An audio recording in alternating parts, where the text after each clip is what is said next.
74 مقدمات، شاید یہ تعداد آج سے چند ہفتے پہلے 27 سے 29 کے درمیان تھی.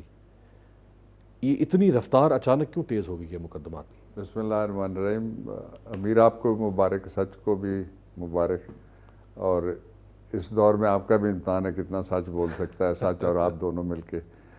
جو پہلے میں ایک کریکشن کرنا چاہ رہا ہوں کہ کوئی کرپشن کا مقدمہ عمران خان کے خلاف کسی جگہ بھی نہیں ہے. جن کو شوق تھا وہ سارا زور لگا کے عمران خان کے 3.5 سال میں سے انہوں نے ایک ہی چیز نکالی ہے، اور وہ ہے توشہ خانہ.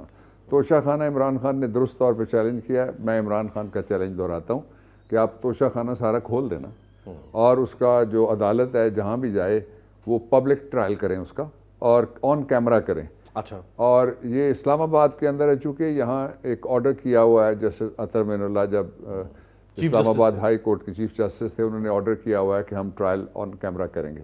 اس لیے ہم آفر بھی کر رہے ہیں اور مطالبہ بھی کر رہے ہیں کہ یہ کیا جائے. ایک پہلو اس کا.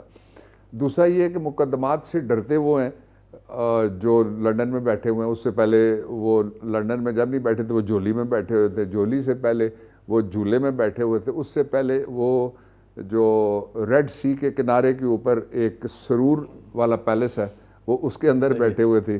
تو باقی ان کا خاندان بھی جو ہی ذرا سی مشکل پیش آتی ہے تو وہ باہر چلا جاتا ہے. یہ ہمارا ملک ہے، اس میں ہم ہیں، اسی میں ہم رہیں گے، اور اس دھرتی سے ہم اٹھائے گئے ہیں. یہ اللہ رب العزت کی جو آخری سچائی والی کتاب ہے اس میں لکھا ہوا ہے، کھنکتی ہوئی مٹی سے، اور جس مٹی سے ہم پیدا ہوئے ہیں اس کے ساتھ ہم جڑے رہیں گے، اور اسی میں سب نے جانا ہے.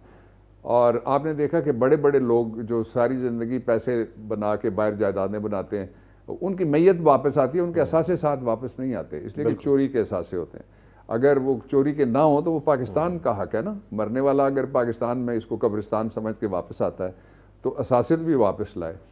جو عمران خان کے ساتھ ہو رہا ہے اس کی میں 2-3 تازہ باتیں جو بھی میرے خیال میں شاید، بلکہ آپ ابھی بتا رہے تھے کہ کچھ اور مقدمات میں بھی اضافہ ہوا ہے جو نئی سامنے آئی، وہ میں آپ کے ذریعے سے سامنے رکھنا چاہتا ہوں قوم کے. پہلی بات یہ ہے کہ ابھی ایک لاہور میں مقدمہ نیا درج کیا گیا. جو بھی مقدمہ ہو رہا ہے اس وقت بغاوت اور غداری، دہشت گردی، اور اس سے نیچے تو کوئی جرم ہے ہی نہیں. اس سے نیچے کوئی جرم ہے ہی نہیں. ایک پہلو یہ ہو گیا.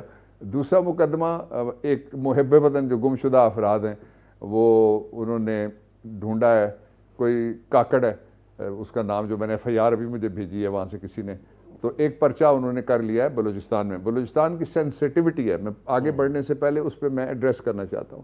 بلوچستان محرومیوں کا مارا ہوا صوبہ ہے، پاکستان کا وسائل کے اعتبار سے بڑا رچ صوبہ ہے، اور آبادی پنجاب کی زیادہ ہے، لیکن ایریا وہ اباؤٹ 71% یا 72%، ٹوٹل پاکستان ہے 71 سے 76% بھی لوگ کہتے ہیں. I do not have exact number، لیکن یہ اتنا بڑا صوبہ ہے. اس صوبے کی انہوں نے 2 وجہ شہرت بنا دی ہیں. ایک وہاں کے گم شدہ افراد، اور دوسرے جو پاکستان میں وہاں کے جو محب وطن ایک انہوں نے رکھے ہوئے ہیں. محب وطن پاکستان کے کسی علاقے سے افراد کو گم شدہ کرنا ہو تو جس طرح اعظم کے سواتی کو اٹھا کے لے گیا، باقی پرچے پہلے بھی ہوتے رہے.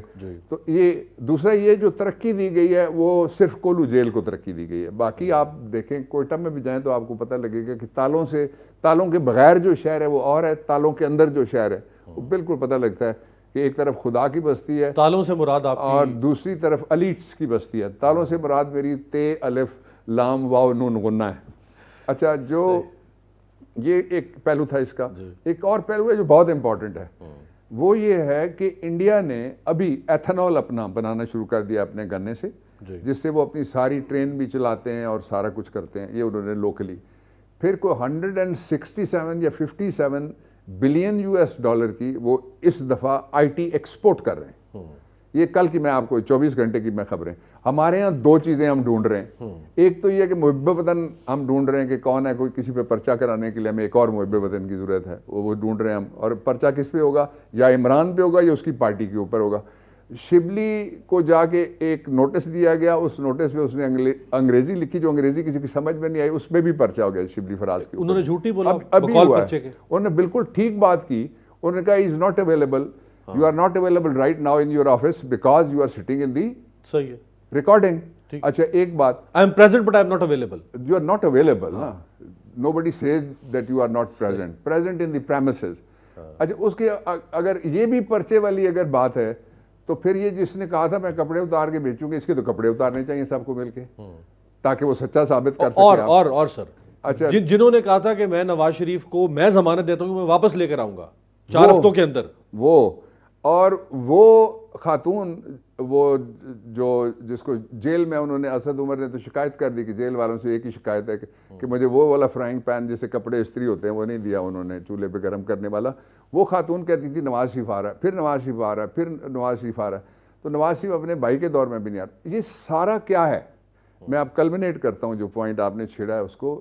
یہ سارا یہ ہے کون سا الیکشن اور کیسا الیکشن. کچھ لوگ آئین سے انکاری ہیں، کچھ لوگ نظام سے انکاری ہیں، کچھ لوگ پاکستان کے استحکام سے انکاری ہیں، اور یہ وہ لوگ ہیں جو کہتے ہیں کون سا الیکشن اور کیسا الیکشن.